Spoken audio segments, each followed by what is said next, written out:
코리아 디스카운트. 몇십 년 동안 우리 나라, 우리 시장을 괴롭혔던 그 단어들입니다.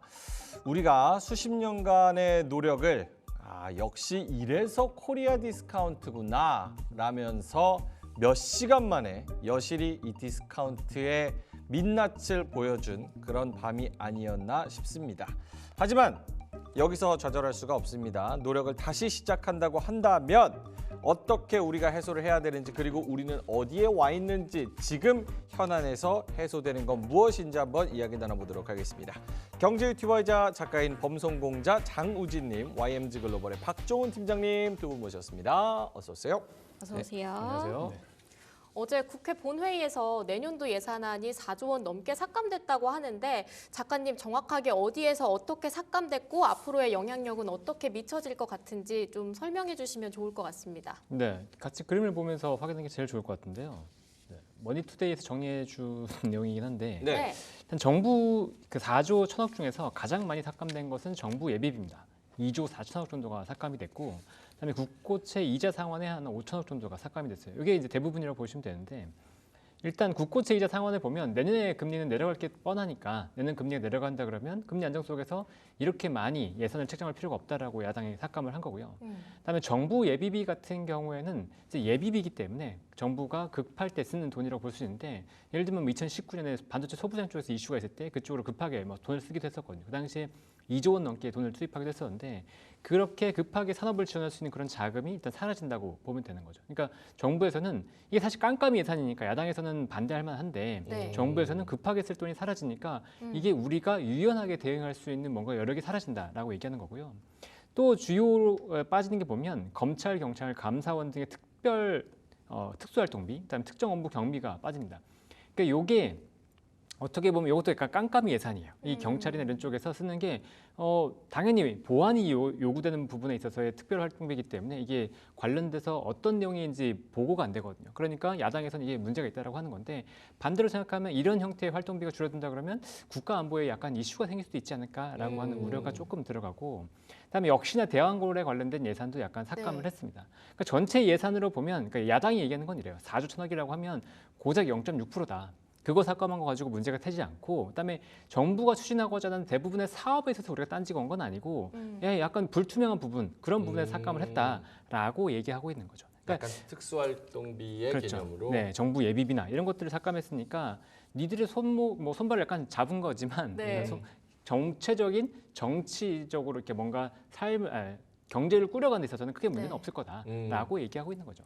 야당. 예비비를 제일 많이 깎았네요. 네, 예비비를 상당히 부분 깎았죠. 그 부분 코멘트 있을까요?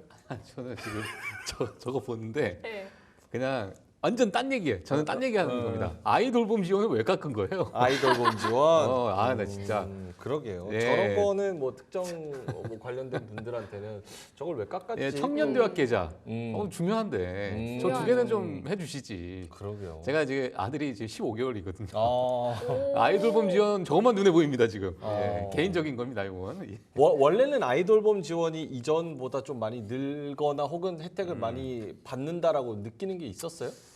아니 뭐 사실 모르죠. 예, 과거와 뭐 지금의 어떤 그 차이는 잘 모르겠지만은 네. 뭐 물론 지금 뭐 정부에서는 사실상 저출산에 관련된 많은 정말 문재인 정권부터 해서 지속적으로 정말 엄청난 돈을 쏟아 부었는데 네. 이게 도대체 어디다 쓴 거냐 뭐 이런 얘기는 나온 건 있습니다만 지금 뭐 제가 뭐 개인적으로 보게 되면은 뭐 우리 첫 아이 만남 그거에 관련된 돈이 좀 들어오는 게 있고, 그다음에 부모 급여 같은 그런 게 들어오긴 있는데 개인적으로 좀 더 많이 들어와야 저희도 왜냐면은 이제 다들 뭐 일도 하고 본업도 있고 네. 예, 또 이제 뭐 과거 같은 경우에는 가장 혼자서 일하면 됐지만 요즘에는 또 같이 뭐 다 같이 나가잖아요. 다 이제 뭐 일을 하고 있는 상황이니까 네. 예, 맞벌이 부부들도 정말 많을 것 같고 예, 그래서 뭐 이러한 부분이 조금은 약간 뭐 그러네요. 예, 눈에 보여서 그냥 말씀드렸습니다. 애기 아빠니까 또 애기 마음에 아빠니까. 또 저게 딱 보이죠. 그러니까 4조 원이 감액이 됐지만 네. 그것들이 사실은 뭐 우리가 뭐 정치적인 이야기를 하려고 모인 거는 아니니까. 그렇죠. 근데 어쨌든 큰 틀에서 정부가 정책을 드라이브하는 데 있어서는 전혀 타격이 없게 예산안이 설정이 돼서 통과가 됐다. 그렇군요. 저는 좀 대왕고래 프로젝트도 우려가 되긴 합니다. 저 400억 정도에 넘는 규모의 예산이 이제 삭감이 된 건데 어느 정도 계속 활발하게 진행되고 있었던 프로젝트인데 갑자기 이렇게 크게 예산안을 줄이게 될 경우 그런 좀 타격? 제동이 걸리진 않을지 그런 부분들은 괜찮을까요? 대한고래 사업 자체는 타격이 분명히 있을 수도 있죠. 근데 지금 일단 민간 쪽으로 많이 드라이브를 걸려고 하는 것 같아요. 야당에서 보면 이거는 정부에서 굳이 뭐 돈을 투여해가지고 되는 건 아닌 것 같다. 물론 실패할 수도 있으니까 그런 가능성까지 좀 보는 것 같고 또 야당은 이게 진짜 되는 거야? 라고 하는 의심도 있기 때문에 네. 거기 헛돈 쓰지 말자라고 생각하는 부분도 있는 거죠. 그래도 시장에서 조금은 좋게 보는 건 가상자산 관련해서 유예했고 플러스 금투세는 또 폐지 확실하게 되었다. 이런 것들을 봤을 땐 그동안 시장이 많이 불안정했던 이유가 이 두 개의 축도 있었잖아요. 이 부분이 어느 정도 해소된 거 아닌가. 그래서 오늘 좀 시장의 반등에 영향이 있었다. 이렇게 보시진 않나요? 예. 뭐 지금 뭐 사실상 뭐 그 요인도 분명히 있을 것으로 보여집니다. 예, 과거에 정말 불확실성의 한 축이었던 금투세 폐지가 어느 정도 이제 확실히 폐지가 되다 보니까 뭐 일각에서는 돈을 벌어야 뭐 세금이라도 내지. 네. 최근에 너무 좋지 않았던 주가 흐름에 많은 분들께서 약간은 좀 헛헛하게 좀 느끼실 수도 있을 것 같은데 뭐 일단은 지금 금투세 폐지가 이제 확정되다 보니까 시장에서는 좀 긍정적으로 좀 나오고 있는 상황이고요. 사실 오늘 최근에 어제 오늘 정말 지금 좋은 흐름을 좀 보이고 있어요. 네. 물론 지금 정치적인 어떤 환경에서 어느 정도 좀 마무리가 되고 있는 마무리란 표현 좀 그렇습니다만 여야가 일부 하나의 의견으로 좀 합의점에 도달하는 그러한 어떤 여러 가지 시그널이 좀 나오다 보니까 최근에 뭐 탄핵에 관련돼서 뭐 여러 가지 정치적인 어떤 이슈들이 하나둘씩 조금은 좀 실마리를 풀어가지 않겠느냐라는 기대감이 좀 있는 것 같습니다. 자, 그 와중에 제가 오늘 조금 좀 우려스러운 부분을 좀 가지고 나왔는데 네. 사실상 지금 한국은행에서 지난 계엄령 당시 이후로부터 이제 RP라 그래서 이제 환매 조건부 채권이 있어요. 네. 이걸 이제 2주 동안 지속적으로 어떤 유동성을 조금 좀 확보하겠다라는 이제 취지로 지금 시장 안정화 조치 중에 하나입니다. 예, 그래서 이게 지금 총 금액 자체가 151조 원이에요. 151조 원인데 이거 자체가 어찌 보면은 돈을 찍어내서 시장을 방어하는 그런 수단이거든요, 사실상. 근데 이제 이러한 부분이 일부 우리가 단기적으로는 뭐 증시를 좀 방어를 하고 네. 어찌 보면은 이제 증시가 다시 안정화 찾아가는 게 아닌가라는 그 유동성 공급하다 보니까 이러한 착시 효과를 일부 낼 수도 있지만 결국에는 이러한 여러 부채 관련돼서도 우리가 추후에 우리가 또 여러 뭐 세금적인 부분 우리가 또 감내해야 될 부분이기 때문에 자, 이런 부분에 대해서 우리가 한 번쯤 경제 관료들이 어떻게 또 생각하는가 저는 정말 궁금합니다. 예, 그래서 일부 지금 시장의 어떤 유동성을 확보한다, 안정화를 취한다라고 이야기가 좀 나오고 있지만은 결국에는 이러한 과도한 부채 또 돈 찍어내는 것은 결국에 뭐 부채를 또 증가시키는 요인이 될 수도 있고 부채가 증가가 되면 여러 뭐 채권 시장 또는 환율 시장에서 영향을 줄 수 있기 때문에 이러한 부분은 결국에 우리가 뭐 지금 당장은 아니더라도 결국에는 뭐 3개월에서 또 길게는 6개월, 더 길게는 뭐 1년 안에 이러한 부분에 대해서 분명히 영향을 좀 미칠 수 있는 그러한 우려가 지금 시장에서 좀 나오고 있는 상황입니다. 그래서 뭐 물론 지금의 증시 뭐 반등하는 것은 야 네. 즐기면 되지 뭐가 문제야 이럴 수 있겠지만 전반적으로 앞으로 이제 내년 또 내후년까지의 그런 방향을 봤을 때는 이런 부분도 우리가 조금 눈여겨 봐야 될 그런 포인트가 아닐까 이렇게 좀 보여집니다. 예. 생각보다 말로는 엄청 적극적으로 얘기를 했지만 아직까지는 뭐 구두 개입이다 이런 얘기들도 좀 들리고 있는 것 같고요. 오늘의 반등은 어찌 보면 금투세나 가상자산세 유예 관련해서 어느 정도 영향이 있었다 이렇게 생각하시나요, 작가님께서는? 일단 RP에 대한 얘기를 살짝 좀 해도 네. 될까요? 네. RP는 부채 발행이랑 조금 성격은 좀 다릅니다. 네. 그러니까 정부에서 부채를 발행한다기보다는 정부에서 돈을 약간 뿌리는 건데 금융권들이 단기 자금 경색을 막기 위해서 내가 갖고 있는 뭐 채권이나 이런 걸 담보로 해서 돈이 급하게 필요할 때 정부한테 맡기고 돈을 빌리는 형태라고 보시면 되거든요. 그러니까 단기에 자금이 부족할 수 있으니까 그 자금 경색 상황을 약간 풀어줬다고 보시면 되고 10조 원 이상을 뭐 매일 투입하겠다고 했지만 요거는 금융권에 신청하는 규모에 따라 다릅니다. 그래서 최근에 보면은 며칠 동안 안 하기도 하고 최근에 뭐 3조 원 정도 신청하기도 하고 했기 때문에 요 금액이 다 풀어진다고 보실 필요는 없는 것 같고요. 그다음에 요 그림 하나 보여주시면 네네. 이제 금투세에 관련된 부분인데 사실 금투세 폐지는 예전에 발표가 됐죠. 근데 그럼에도 불구하고 시장은 계속 조정이 나왔어요. 근데 요게 이제 제가 챗GPT한테 부탁한 건데 그림 그린 거예요? 네, 소 잃고 애한칸 고치는 그림을 그린 겁니다. 어. 그러니까 금투세가 그 폐지가 발표되면서 시장이 조정이 나왔어요. 그러니까 야당 의원이 이렇게 얘기하더라고요. 아니 금투세 폐지하면 시장 오른다며 니들 뭐야? 근데 저는 그 얘기를 듣고 너무 화가 났어요. 왜냐하면 이미 외환권이 무너졌잖아요. 왜냐하면 시장 국내 시장에 대한 실망감 때문에 미국이나 코인 시장으로 자금이 이탈했단 말이에요.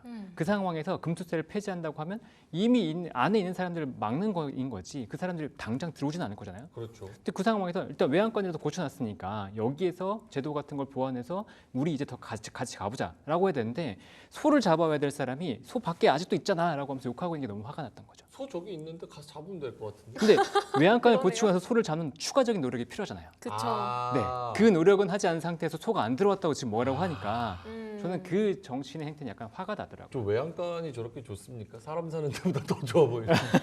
근데 옛날 이제 외양간들 보면 실제로 어. 이제 이런 집에 네. 네, 소를 놔두는 것도 있기 때문에 이미 타이밍이 늦었다가 포인트. 그렇죠. 늦었죠. 그러니까 너무 질질 끌었잖아요. 그 사이에 사람들이 실망을 하면서 아 여기 국장은 안 되겠다라고 하면서 많이 탈출했기 때문에 그 자금들을 다시 돌릴 수 있을 만큼의 어떤 신뢰도 회복 아니면 기업의 실적 회복 이런 것들이 분명히 추가적으로 필요한 상황인 거죠. 소를 다시 잡기 위한. 그래서 그게 필요하고 어제 오늘 이제 반등을 보면 어제와 오늘의 반등의 색깔은 분명히 달라요. 그러니까 오. 그저께만 하더라도 탄핵 불발에 대한 리스크가 굉장히 커지면서 네. 개인들의 투매가 나왔고 네. 어제 같은 경우에는 개인들의 투매를 받아내면서 기관과 외국인들이 올렸거든요. 네. 근데 오늘은 시장이 안정되면서 개인들이 올리고 오히려 양매도가 나오고 있습니다. 그러니까 시장은 V자 급반등이 나오긴 했지만 딱 탄핵 정국 불발에 대한 걸 돌려놓은 상태고 그 이후에 시장이 올라가기 위해서는 결국은 지금 중요한 건 트럼프 관련돼서 대한국 정책이 아직 확정이 안 됐어요. 그 한국 정책이 확정이 되고 그 불확실성이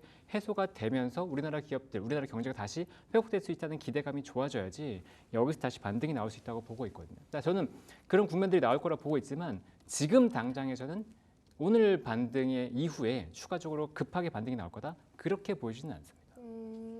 약간 두 분이 좀 비슷한 의견을 가지고 계시는 것 같아요. 여기서의 추가적인 반등을 기대하기는 살짝 어려울 수 있다.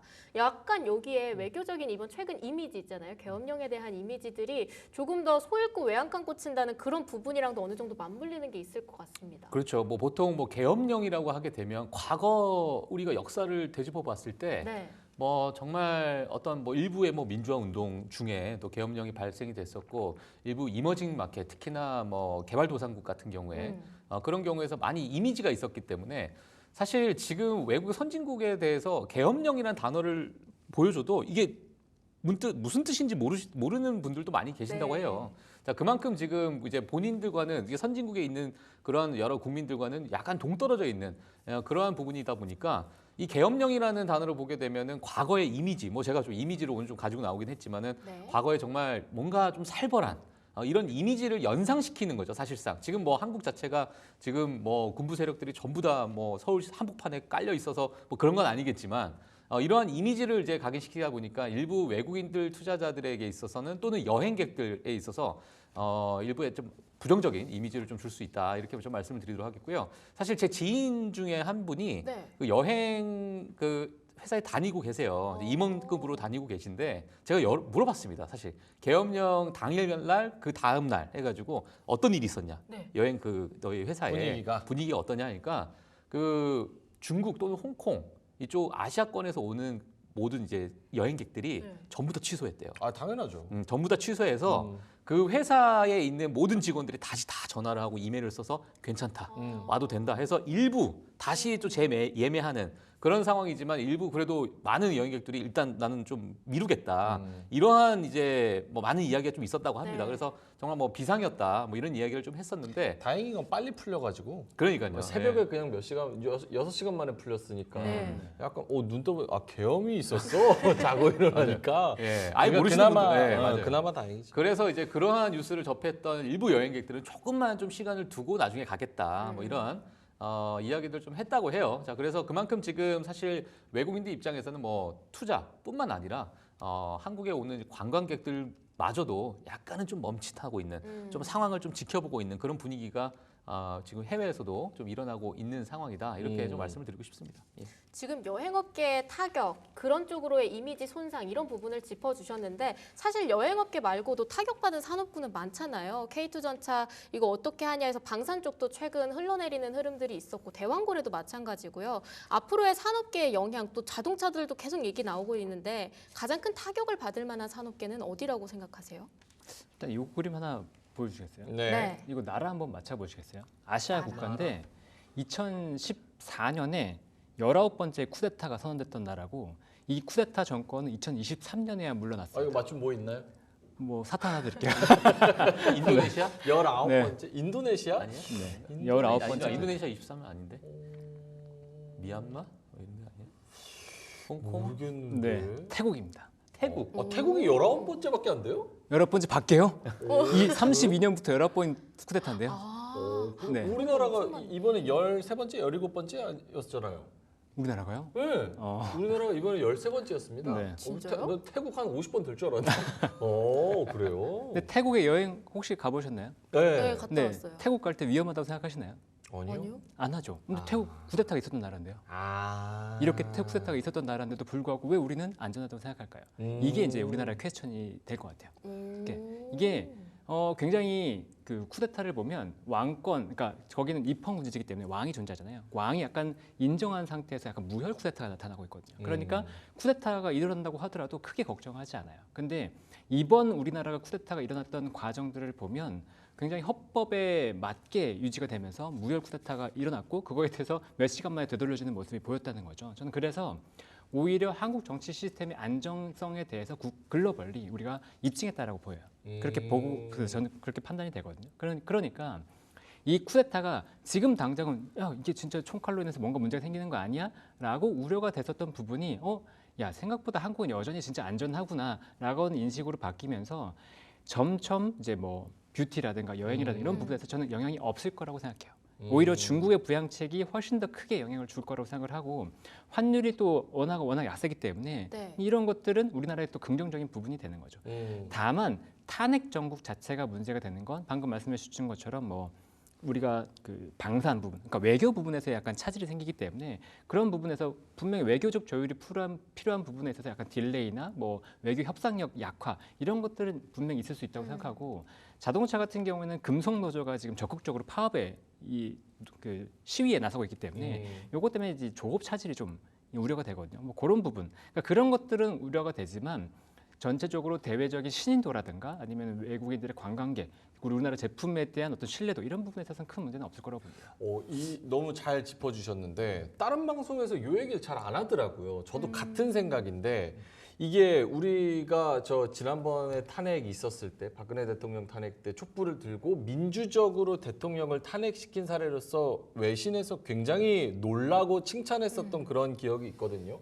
이번에도 계엄령을 선포했는데 민주적으로 6시간 만에 이거를 해제시켰다는 거에 외신들이 굉장히 놀랐고 만약에 이거를 잘 민주적으로 극복해가지고 또 다른 민주주의의 좋은 선례가 나와서 다시 무언가 우리나라가 할 수 있다라는 그런 이미지를 좀 심어준다면 오히려 선진국으로서 이 나라 민주주의 시스템은 K민주주의 정치 시스템이 좀 선진국이구나. 그리고 무언가 다시 할 수 있는 그런 모멘텀? 이런 거를 만들어주는 측면에서는 지금이 굉장히 어떻게 보면 기회로서의 중요한 국면일 수도 있겠다 이런 생각이 그러게요. 드는데. 저는 완전히 반대되는 생각이거든요. 그래요? 예, 저는 완전히 반대되는 생각인데 뭐 모르겠습니다만 저는 사실 그냥 아무 문제가 없는 나라와 네. 문제가 발생한 거에 대해서 저는 외국인 투자자들이 더 우려를 할 것 같아요. 물론 문제를 어떻게 수습하느냐도 중요하지만 네. 애초에 문제가 나타나지 않았었던 것이 훨씬 안정적인 그 방향성엔 더 좋지 않았을까. 그거 맞는 말씀이에요. 예, 그러니까 이제 뭐 예를 들면 야, 저 나라는 문제가 생겨서 정말 수습을 잘하는구나 보다 저 나라는 정말 문제가 없구나. 이러한 것들이 오히려 더 투자자들에게 장기적인 어떤 시계열로 더 안정감을 주지 않을까라는 저는 개인적으로 그런 생각을 좀 하고 있는데 물론 지금 말씀하신 것도 저는 동의합니다. 동의하고 지금의 여러 가지 한국에 있는 여러 시스템적으로 잘 이제 봉합이 됐던 그런 모습은 외국인들 입장에서도 정말 긍정적으로 보고 있는 그런 요인이라고 볼 수 있는데 사실 과거의 탄핵과의 어떤 경제 상황을 우리가 염두에 보게 되면 과거에 노무현 대통령 당시에 탄핵 사건도 있었고요. 박근혜 대통령 당시에도 탄핵이 있었지만은 그때 그 탄핵 시점과 지금의 우리 국내의 경제 상황 자체가 과연 같을까? 그런 부분도 저는 한번 좀 생각을 해봐야 될 것 같고요. 과거의 경제 성장률과 지금의 경제 성장률 또는 우리가 지금 저출산과 고령화 여러 가지 우리가 맞닥뜨려야 될 그런 여러 가지 쓰나미 같은 이러한 문제들이 지금 다가오고 있는 시점에서 외국인 투자자가 한국을 정말 장기적으로 또는 코리아 디스카운트를 해소하면서까지도 긍정적으로 볼 수 있을까라는 부분도 저는 조금은 고민을 해봐야 될 포인트가 아닐까 저 이렇게 생각이 들고요. 그리고 개인적으로 사실 우리나라를 이끌고 있는 여러 반도체 또는 2차 전지 그리고 바이오 이렇게 우리가 크게 세 가지 섹터를 우리나라를 이끈다라고 보게 되면 사실상 여러 거기서 플레이어로서 역할을 했었던 그런 기업들에 대해서 우리가 한 번쯤은 그 실적에 대한 둔화 이런 부분을 일부 지금 나오고 있는 상황이기 때문에 이런 우리나라를 이끌고 있었던 글로벌 기업들에 대해서 지금 현재 실적 둔화가 나타나고 있는 시그널 그리고 롯데나 여러 가지 물론 부채 문제가 있고 그런 부분 해결하기 위해서 뭐 롯데 월드타워를 담보로 내놓기도 하고 여러 가지 네. 그런 시도를 하고 있지만 그 내부적으로 기습적으로 금리 인하를 했던 그 내면에 우리가 그 어떤의 우리나라 경기 상황을 보게 되면 일부 그냥 우리가 어떤 금리 인하 기조니까 금리 인하를 한 게 아니라 일부 그러한 어떤 경색이나 자금 그렇죠. 경색 또는 뭐 위기. 그렇죠 차입 비용 같은 이러한 부분에 대한 부담을 급하게 좀 덜기 위한 하나의 어떤 액션으로 또 우리가 해석할 수 있기 때문에 여러 가지 그러한 부분을 봤을 때 우리가 마냥 이게 잘 해결이 돼서 뭐 별 문제가 없고 다 좋아질 것으로 보여. 요거는 우리가 한 번쯤은 좀 고민해봐야 되지 않을까. 개인적으로 그렇게 좀 생각을 해봅니다. 그러니까 네. 뭔가 굳이 튀어봤자 좋을 건 없었는데 여기에서 해결해야 될 문제도 많았는데 약간은 좀 괜히 튄 게 아닌가 이런 생각도 듭니다. 근데 여기에서 저희가 제일 걱정했었던 게 이제 외국인이 코리아 파는 거 더 심해지는 거 아니냐 이런 셀코리아에 대한 우려감이 있었는데 의외로 월요일 날 외국인이 사고 화요일 날에는 코스피 시장은 팔았지만 그래도 코스닥 여전히 사줬잖아요. 이런 외국인들의 매수세는 좀 어떻게 해석해야 되는지 오늘은 또 다 팔고 있거든요. 이런 것들 외국인들의 움직임을 저희가 어떻게 생각해야 될지도 궁금한데요. 아까 말씀드린 것처럼 그러니까 정책 불확실성에 대한 것들은 단기간에 좀 반영을 하고 네. 이게 좀 과도하다라고 외국인들이 판단했던 게 아닌가 싶어요. 환율도 조금 안정되는 국면으로 갔었고 그러니까 전반적으로 한국의 시스템에 대해서 굉장히 리스크를 갖고 부담이 된다라고 생각했다면 외국인들이 더 팔고 환율은 더 요동쳤을 텐데 그러지는 않았다는 거죠. 그리고 물론 환율을 방어가 있었겠지만 그 방어가 어느 정도 먹혔다는 것 자체가 외국인의 매수가 그렇게까지 크지는 않았다. 환율에 대한 매도가 크지 않았다라고 보시는 부분이라서 일단은 시스템에 대한 안정성을 좀 봤다라는 거고 하지만 아까 말씀드렸던 것처럼 한국의 실적 부분이라든가 네. 또 외교 공백, 그다음 정책의 공백 이런 것들 때문에 정말 골든타임이 될 수 있는 지금 현재 상황에서 그런 것들을 놓치고 한국이 약간 경쟁력이 처질 수 있다는 그런 우려감이 여전하기 때문에 단기 반등 이후에 외국인들은 약간 관망하는 추세로 갈 가능성이 높지 않나 이렇게 보이는 거죠. 팀장님께도 최근에 외국인의 수급 동향 그리고 또 네. 계속 팔던 개인이 오늘은 좀 사는 이러한 흐름들 여기에 네. 대해서는 어떻게 생각하시는지 궁금합니다. 저는 뭐 단기적인 어떤 유동성이 지금 뭐 앞서서 저희 뭐 얄피나 여러 가지 이런 이야기들이 좀 나왔었는데 뭐 단기적인 어떤 유동성에 대해서는 일부 좀 작용이 될 것으로 보여져요. 작용이 될 것으로 보여지는데 중장기적으로는 조금은 우리가 뭐 고민을 좀 한번 해봐야 될 것 같고요. 사실 네. 지금의 뭐 외국인 동향과 이런 부분은 지금 어제 오늘 뭐 이틀 정도 지금 반등을 했기 때문에 조금은 이번 주 또는 뭐 다음 주까지는 일부 좀 진행이 되는 과정을 좀 지켜봐야 될 것으로 보여지고 사실 다음 주에 또 FOMC가 있어요. 또 FOMC가 있는데 또 25bp 금리 인하 전망을 지금 시장에서는 보고 있고요. 그리고 ECB에서도 마찬가지로 50bp 금리 인하를 예상했다가 지금 25bp가 거의 기정사실화되고 있는 그러한 방향 속에서 우리가 이제 여러 가지 금리 차, 뭐 미국과 한국의 금리 차나 이러한 여러 그러한 부분에서 환율이 또 어떻게 움직이는가가 시장에 네. 더 큰 관건으로 좀 작용할 것으로 좀 보여집니다. 그래서 지금의 뭐 내년에 2025년 환율 전망 자체가 지금 뭐 1,500원, 1,550원까지도 보시는 분들도 계시더라고요. 그래서 이러한 부분이 결국에는 지금 우리 국내 시장을 약간의 좀 압박할 수 있는 그런 요인으로 작용이 될 것 같은데 물론 수출 기업들은 뭐 좋을 수 있겠지만 이게 진짜 금리가 좀 워낙 약세 자체가 수출 기업들한테 그렇게 크게 정말 어마어마한 뭐 실적을 안겨주느냐. 사실 저는 또 그렇게 생각하지 않고 그게 제대로 작동하는지를 우리가 보려면은 상당한 좀 시기열이 좀 필요하기 때문에 뭐 그 부분도 우리가 조금은 염두에 둬야 될 것 같고요. 사실상 원화 약세라는 것 자체가 국내에 있는 여러 인플레이션을 좀 야기시킬 수 있고 원자재나 수입 물가를 또 높일 수밖에 없는 상황이다 보니까 또 내부에 대한 내수 불안 이런 부분도 우리가 또 피해갈 수가 없는 상황이거든요. 그래서 여러 이러한 부분은 향후 국내 기업의 또 내수를 중심으로 하는 국내 기업의 실적에 또 악영향을 줄 수도 있고 뭐 여러 이제 그런 변수들이 존재하고 있다 보니까 이런 부분에 좀 복잡한 셈법이 좀 필요할 것 같습니다. 국내 시장을 바라보는 입장에서 단순히 수급도 정말 중요하죠. 수급도 중요하고 거래량도 중요하고 외국인이 얼만큼 들어오는지도 중요하겠지만은 그러한 일부의 그러한 여러 이제 환율 또는 뭐 통화 정책 이러한 부분에 따라서 그러니까 특히나 이제 매크로 지표에 따라서 시장이 조금은 좀 움직일 가능성이 좀 크다 이렇게 좀 말씀드리고 싶습니다. 그 단순한 수급 동향보다는 환율이 조금 더 끼치는 영향이 크다 이렇게 저는 얘기를 그렇게 생각을 네. 좀 하고 있어요. 예. 근데 그런 얘기들도 있더라고요. 개미들이 내려야 국장이 올라간다. 막 이런 얘기들이 있던데 월요일, 화요일 엄청 팔다가 오늘 또 사는데 약간 이제 좀 V자 반등이 되려나라는 기대감도 개인적으로는 있거든요. 조금 더 장기화 국면이 되지 않을까 싶었다가 어제 오늘 흐름을 보고 이젠 좀 변동성이 줄어들지 않을까 하는 새로운 기대감도 떠오르는데 여기에 대해서는 또 어떻게 생각하시는지 궁금합니다. 네, 변동성은 줄어들 것 같아요.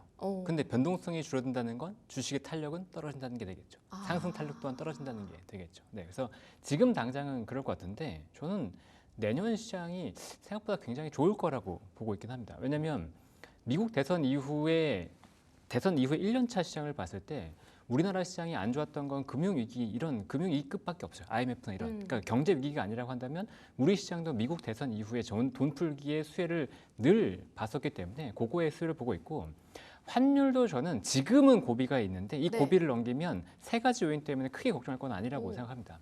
일단 첫 번째는 일본의 금리 인상 가능성이 굉장히 높다는 거죠. 근데 일본의 금리가 인상되면 일본 엔화가 강세로 가고 엔화가 강세로 가면 덩달아서 원화도 같이 강세로 가는 경향을 보이거든요. 네. 여기에 지금 중국이 부양책을 준비하고 있죠. 그러니까 중국이 지금 오늘 아마 중국 부양책 얘기가 나올 것 같은데 중국 부양책 얘기가 공식적으로 된다 그러면 위안화도 또 추가적으로 강세로 갈 수 있는 부분이기 때문에 이것도 원화는 긍정적인 부분이 됩니다. 또 세 번째는 내년에 굉장히 또 이걸 긍정적으로 보고 있는데 어떻게 보면 긍정적인 것과 동시에 부정적인 것도 있는 요인인데 트럼프는 달러의 약세를 원해요. 네. 그러니까 미국의 수출이 증가해서 재정 적자를 그러니까 무역 수지를 약간 정상화하는 걸 원하기 때문에 그렇게 본다 그러면 원화의 약세를 용인하지 않으려고 할 가능성이 높다는 거죠. 그렇게 보면 환율은 오히려 반대로 안정될 수 있다. 그러니까 환율이 안정된 상태에서 우리나라 기업들의 실적만 괜찮게 버텨준다면 좋은 건데 실적이 아까 말씀드린 것처럼 중국이 부양책이 들어간다고 했을 때 우리나라 기업들의 실적이 나쁘진 않을 거라고 보고 있거든요. 그러면 전반적으로 우리나라 시장도 같이 올라갈 가능성을 굉장히 높게 보고 있긴 합니다. 근데 지금 12월은 조금 마지막 고비로서 이것만 네. 잘 견디면 된다라고 생각하는 거죠. 지금 작가님께서 우리 시장이 내년에 더 좋을 거라는 이유에 대해서 엔화 강세에 따른 원화의 강세 그리고 트럼프 당선인은 생각보다 달러 강세를 그리 좋아하지 않는다. 여기에 더해서 앞으로 오늘 좀 이후에 발표될 것 같은 중국 부양책 이슈 세 가지를 좀 정리를 해주셨는데 여기에 대해서는 좀 어떻게 생각하세요? 부양책 같은 경우에는 그 부양책의 규모랑 성격이 좀 중요할 것 같아요. 예, 그러니까 지금 사실상 내수 소비를 진작하겠다라는 부양책의 어떤 방향에서 네. 뭐 첨단 기술, 반도체를 직접적으로 핀포인트로 찝어가지고 하겠다는 그 부양책으로 또 선회할 수 있는 가능성도 분명히 뭐 중국 부양책 내에 여러 가지 의견들이 좀 있기 때문에 뭐 그 부양책 규모와 성격은 정말 발표가 나오고 나서 물론 우리 세부적인 거는 내년이 돼서야 우리가 좀 확인할 수 있습니다만 물론 그 힌트는 좀 나올 수 있겠죠 시장에서. 그래서 그런 부분은 우리가 봐야 될 것으로 보여지고 저도 마찬가지로 그 부분은 너무 동의합니다. 이제 중국 부양책에 따라서 네.